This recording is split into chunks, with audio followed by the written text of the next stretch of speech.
Eu julgo que, quando tentamos fazer o balanço das consequências da Troika, até me tinha esquecido como é que se chamava, imagina como é que era possível, das consequências da intervenção da Troika, o aspecto que a mim me impressiona mais é que, de alguma forma, um dos aspectos centrais foi provar que há um modelo de sociedade de que não se pode sair. Ou seja, a Troika não vem introduzir um modelo novo, a Troika vem reforçar uma ideia permanente na sociedade de que a sociedade tem regras, tem classes, tem ricos, tem pobres e daqui não se sai. Eu lembro o Robert Reich, que eu pessoalmente acho um economista muito interessante, quando começou a crise de 2008, escrever um texto em que dizia: nasceu uma neta hoje e eu espero que no futuro possa pensar no dia em que ela nasceu, não como um dia em que estava a arrebentar a crise financeira, mas como o dia em que começou a crise que veio a salvar a humanidade, permitindo a construção de um novo modelo de sociedade. Sabemos hoje que nada mais errado, já foi aqui abundantemente dito como está a ser feita a distribuição perversa entre classes, entre países, etc., neste período, e confesso que, um pouco inesperadamente, talvez para muitos, queria lembrar aqui uma coisa que aconteceu há 100 anos e que foi o desastre do Titanic. Eu disse isto ontem a um amigo e tal, disse: amanhã vou falar do Titanic. Ele disse: claro, Portugal, Europa, o Titanic vão ao fundo. Nada disso, isso já está suficientemente dito, não vale a pena. Porquê é que eu chamo aqui o Titanic? Por uma coisa curiosíssima: no dia 14 de abril deste ano, faz 100 anos que o Titanic foi ao fundo. No Titanic, neste desastre do Titanic, morreram 1500 pessoas. Naturalmente tenho o maior respeito, a maior dor porque elas tenham morrido, mas entendamos, está muito longe de ter sido uma das grandes tragédias humanas do século XX. No entanto, se há coisa que ficou completamente na memória das pessoas, foi o Titanic. Celebram-se 100 anos, o que é que acontece? As coisas mais extraordinárias. Na Irlanda foi lançada uma cerveja Titanic, as excursões aos lugares históricos do Titanic não acabam, uma visita com mergulho aos restos do Titanic custa $60.000, um menu de primeira classe do Titanic foi num leilão vendido por 100.000 libras, vários cruzeiros de luxo vão convergir para estarem no dia 14 no sítio onde o Titanic afundou, para se juntarem todos numa missa pela alma das pessoas que morreram no Titanic.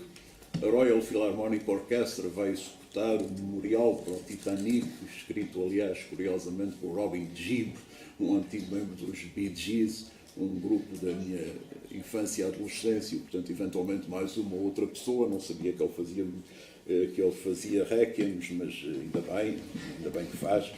Bom, e podemos interrogar, mas porquê todo este fascínio pelo Titanic? Pode-se dizer, o Titanic é o exemplo de como o homem, quando pensa que consegue desafiar todas as regras, acaba por se espetar. Portanto, o navio indestrutível acaba derrotado pela natureza. Mas realmente não é isso. O que se passa com o Titanic é a ideia de uma sociedade de luxo, uma sociedade de beleza, do beautiful people, do glamour, digamos.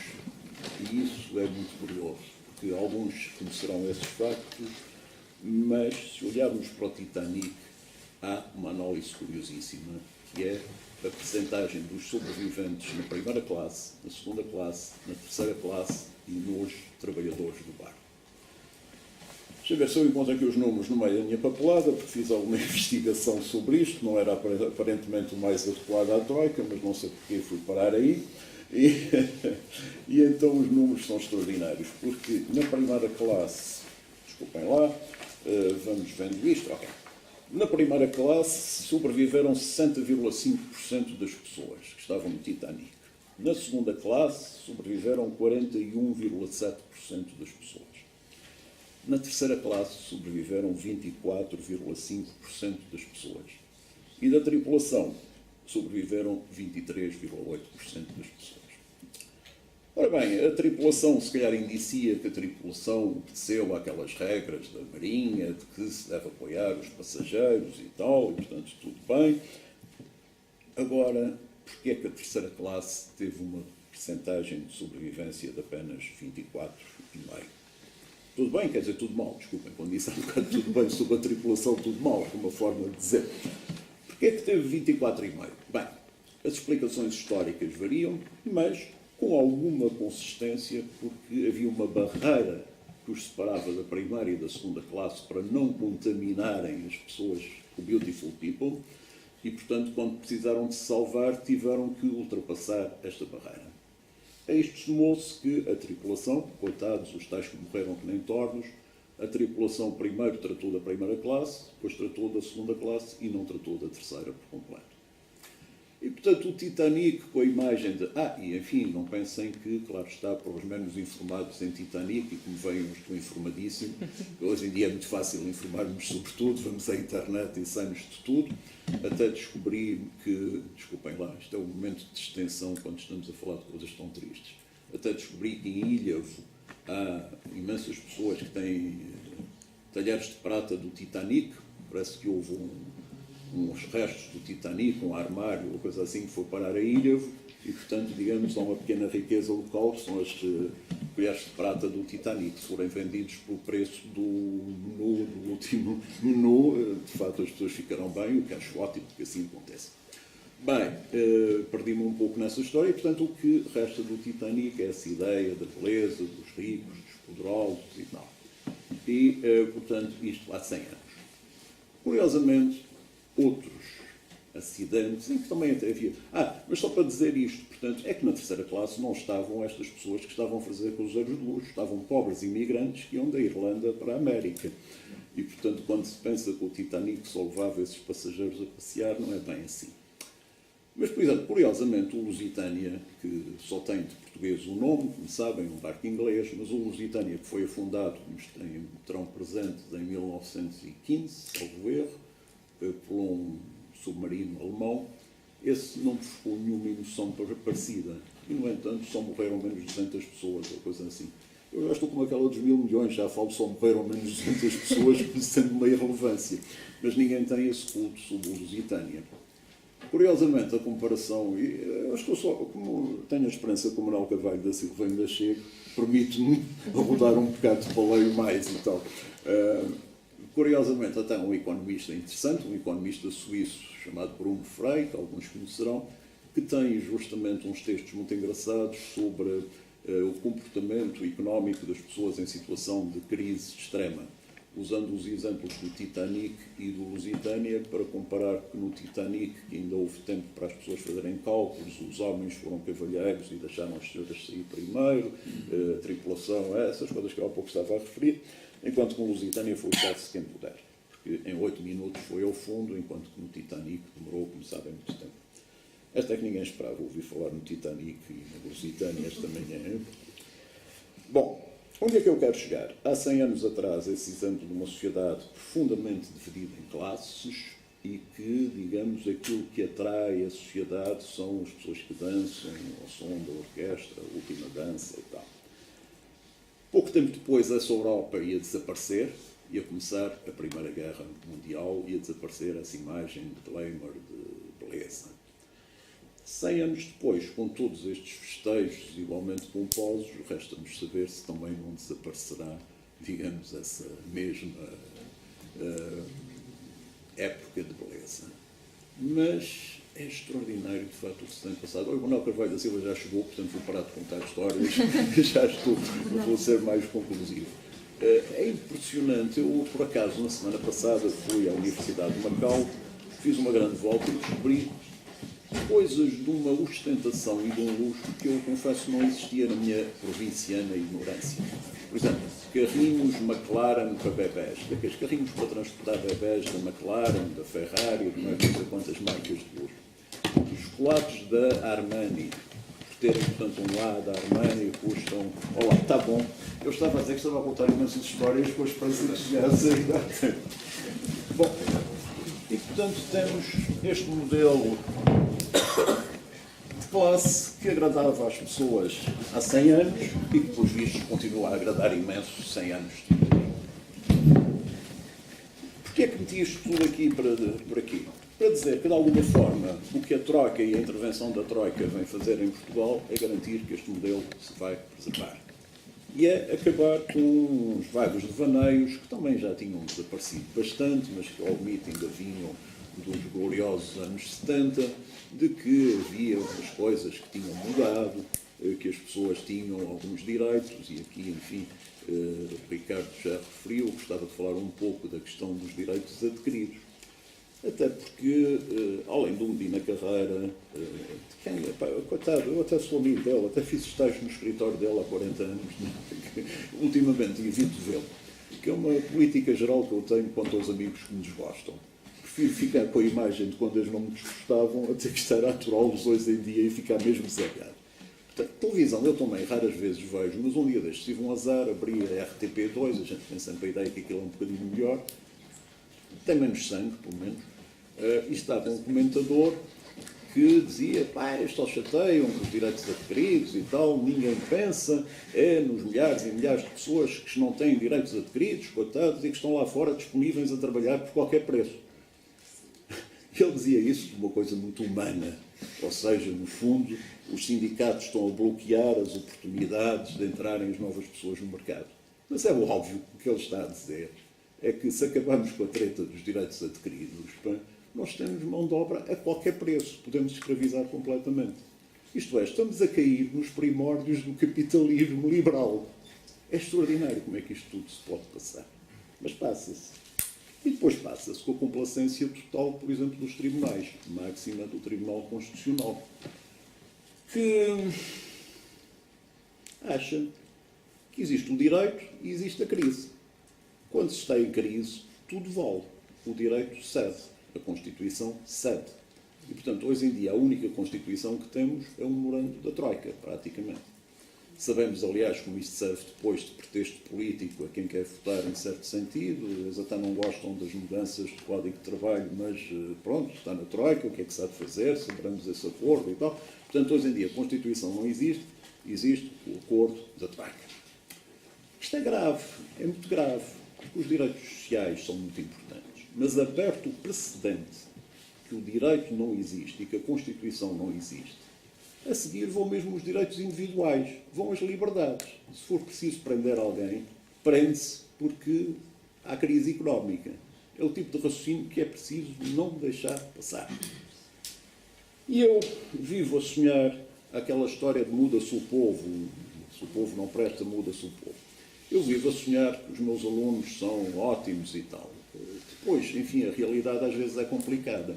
De maneira que no outro dia pus em discussão isto num anfiteatro onde estavam 200 pessoas e a posição claramente maioritária era, pois claro, estamos numa crise económica, estamos a falar de alunos de direito, não é? O que é especialmente grave.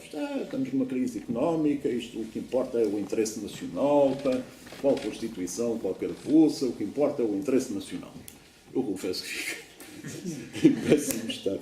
Fiquei em tão mau estado que cometi uma coisa que um professor não deve fazer, confesso. Foi a certa altura uma menina lá de trás disse, que horror.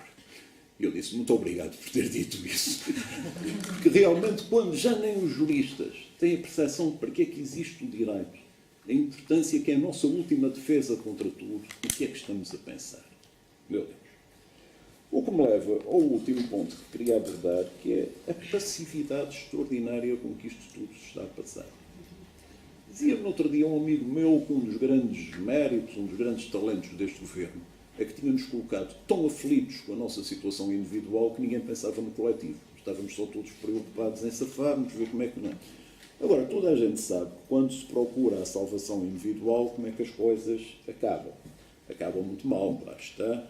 Já vou lá, mas permitam-me voltar ainda aos direitos adquiridos para vos referir uma coisa. Eu há pouco disse os tribunais aceitam tudo, não é bem verdade. Primeiro, sobre os tribunais, enfim, toda a gente sabe, provavelmente muita gente nesta sala terá esta ideia, a grande crise da justiça e tal, é verdade, não sou eu que o vou negar, há muitas coisas que funcionam mal, há outras que funcionam bem, digamos, há uma... Isto faz parte de manobras muito perversas. Eu peço desculpa, mas eu acho que é por ser açoriano, tenho uma mente muito conspirativa. Quer dizer, vejo muitas conspirações em todos os lados. E, portanto, quando vejo o que se deu nos últimos anos, que foi serem desacreditadas sucessivamente todas as classes sociais, são os políticos, claro está, bandidos, aldrabões, corruptos, não sei o quê. Depois são os militares, esses são os mais culpados, claro, convém. É uma reserva moral da nação. Mas são os juízes e tal. Não fica nada de pé. E, portanto, essa campanha da justiça tem muito a ver com isso. Claro que os juízes põem-se a jeito. Por exemplo, quando os juízes resolvem achar que o grande defeito das medidas de austeridade é cortar os ordenados deles, quando já ganham, digamos, comparativamente bastante bem, quer isso dizer. Mas há pessoas na magistratura que produziram reflexões extremamente interessantes sobre a questão dos direitos adquiridos. E um deles é o Presidente do Supremo Tribunal de Justiça, o Conselheiro Noronha do Nascimento, que faz parte das pessoas diabolizadas pelo óbvio Volante, pelos Medinas Carreiras e outros, como sendo, digamos, um verdadeiro Maquiavel perverso e tal. Bem, não vou julgar a bondade intrínseca ou não do senhor. Uma coisa posso jurar, que é a sua grande competência jurídica, e outra posso opinar, que é a sua seriedade intrínseca. E então, digamos, e que julgo que, portanto, tem a ver bastante qualquer dessas características com a quantidade de pancada que ele apanha aí na imprensa e na comunicação social, em geral, nas televisões, nestas coisas. E ele fez uma coisa muito interessante na abertura do ano judicial, não sei se enfim, não haverá aqui, com certeza, muitos juristas e tal, a abertura do ano judicial é sempre uma peixeirada. A vedeta do filme é sempre o Marinho Pinto, o bastonário da ordem, que insulta toda a gente, depois uns respondem aos insultos e tal.